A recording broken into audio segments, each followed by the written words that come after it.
Christy with 30 Lines. So today I want to talk a little bit about a recent experience that I had here in town shopping at a local boutique and how this could apply to your business model and your customer experience and engagement.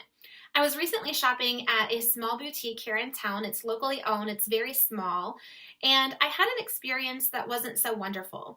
I entered the store, their product is very good quality, their price points are great, customer service is good.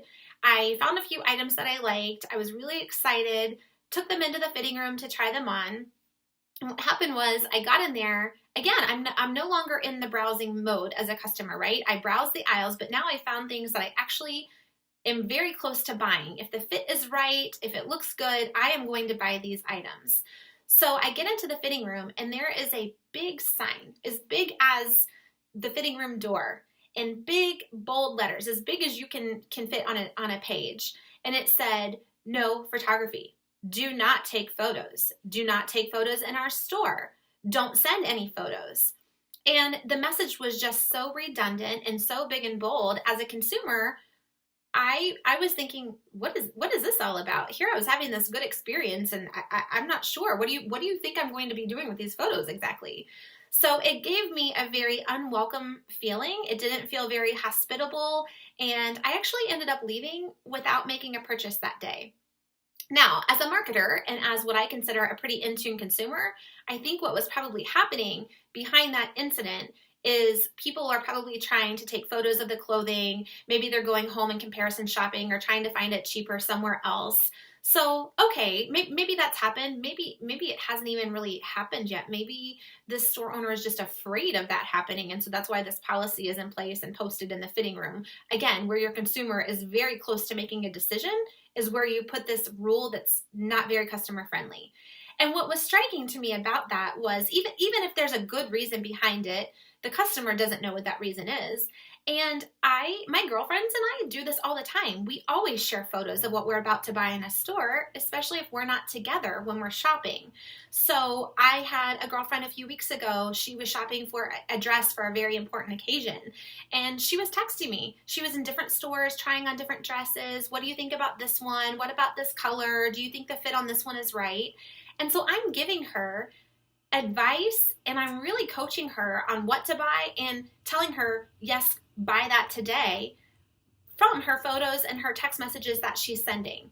So when you allow a customer to do this, if you think about, does this policy make sense for the majority of your customers? Or is it a select few who have done this to you? And can you just address things with those select few one-on-one versus making this very anti-customer policy just blatantly out there for your customers and to make them feel not so comfortable in your store or in your place of business. So if you think about a different way of doing that, what I would do, honestly, if I were a competitor of this business, I would probably start posting signs around my store that are more welcoming. I would encourage people, hey, see a shirt you like? Take a photo and send it to your best girlfriend. Tag us in the photo and get a 10% discount. I would start centering my model around a policy that's not so friendly that my competitors maybe have going on.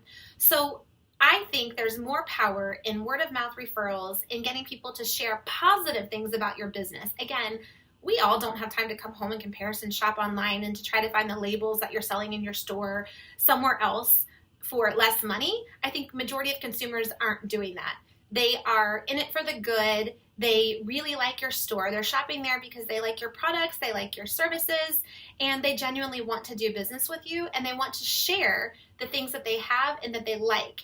So instead of pushing your consumer away when they're so close to that point of sale, what could you do to actually convert and get that sale? So just an example I wanted to share with all of you, and I wanted you to think about, what are you doing in your business? What are policies and procedures that you have in place that make sense to you? Maybe, again, there's a good reason behind them, but maybe aren't making your customer feel so loved at all. Think about that today. Think about those challenges. Is there something that you can change? And then I do want to give a big 30 Lines round of applause to a local boutique that I actually do love Their name is Everyday Chic Boutique. They sell adorable clothing and accessories. They are super friendly when it comes to their customers.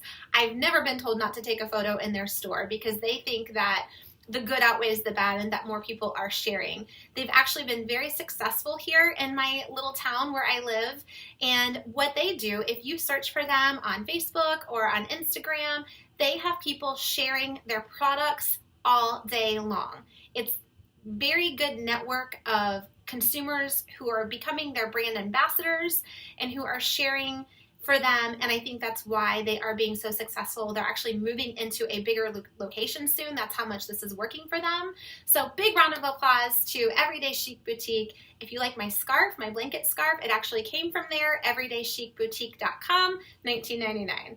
Think about that today and see what policies you might be able to change.